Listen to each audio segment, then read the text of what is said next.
Hola amigos, muchas gracias por estar con nosotros nuevamente.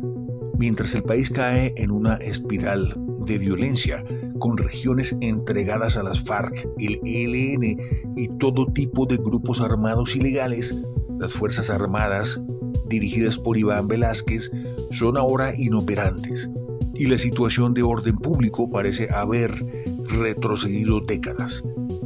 Pero muchos otros peligros parecen cernirse sobre Colombia. ¿Cuáles peligros?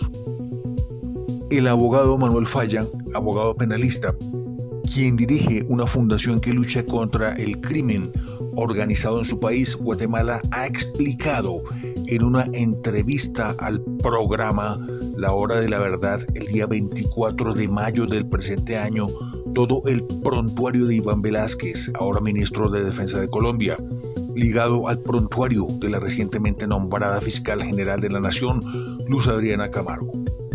Lo que explica el señor Falla es de suprema gravedad, tanto que parece estar cerca una orden de captura internacional contra estos dos personajes. Esto debería ser conocido por cada colombiano para que haya conciencia sobre la difícil situación que podemos enfrentar a futuro si tenemos a los principales órganos de seguridad del Estado en manos de personas cuestionables.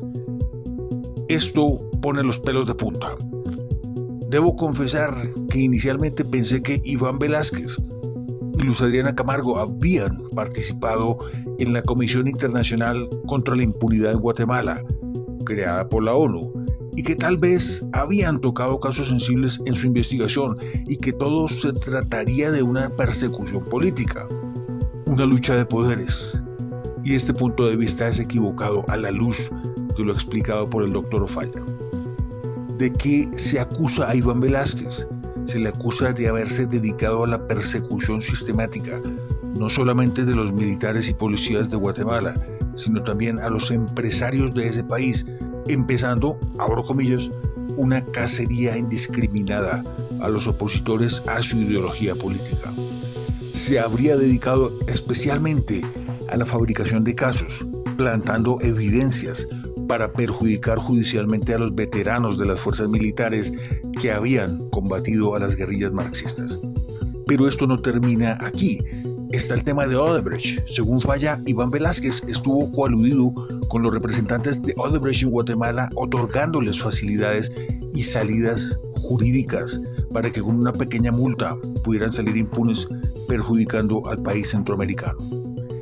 El clamor popular llevó al presidente Jimmy Morales a declarar a Iván Velásquez y a Luz Adriana Camargo como personas no gratas en Guatemala. Posteriormente, una investigación estableció la complicidad de ambos con los representantes de Odebrecht.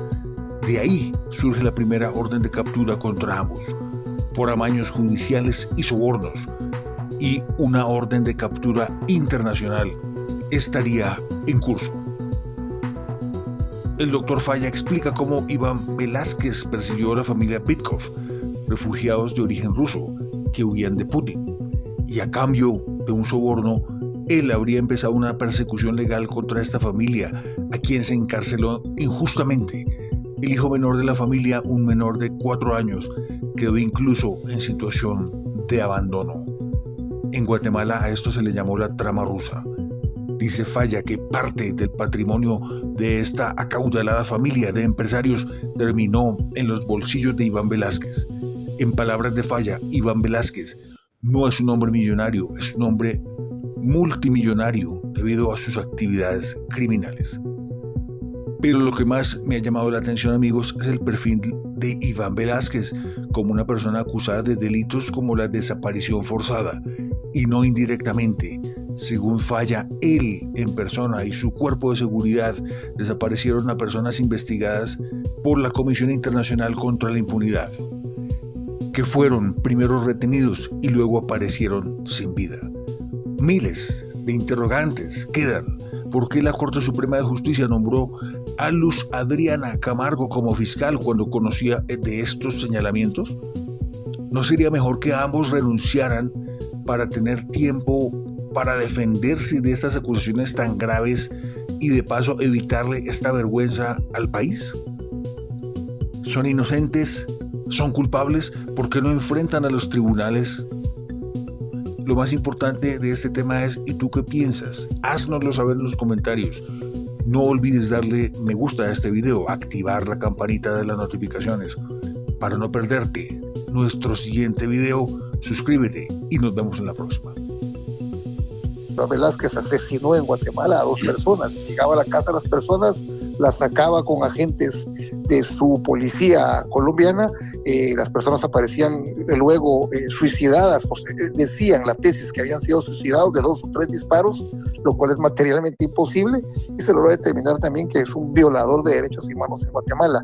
Su cuerpo de seguridad, incluso en un evento deportivo, en un partido de fútbol, jugando el cuerpo de seguridad de Iván Velázquez Gómez en Guatemala con unos jóvenes guatemaltecos, pudieron percatarse que casi matan a un niño de 18 años, estos agentes de seguridad de Iván Velázquez Gómez, en una trifulca deportiva. Realmente un claro abuso de autoridad de parte de ellos.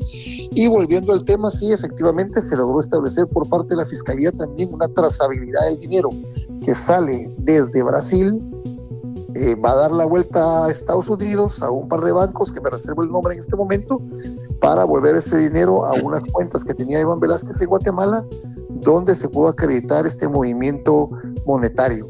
Eso es uno de los principales cargos que tiene Iván Velázquez Gómez, no solo el haber amañado un proceso judicial, el haber dejado de perseguir a personas responsables de haber dañado el patrimonio guatemalteco, sino que además de haber incrementado sus recursos de una manera ilícita, un enriquecimiento ilícito por parte de él, para obviamente no permitir la investigación de Marcelo Odebrecht y de las entidades vinculadas a esta entidad brasileña.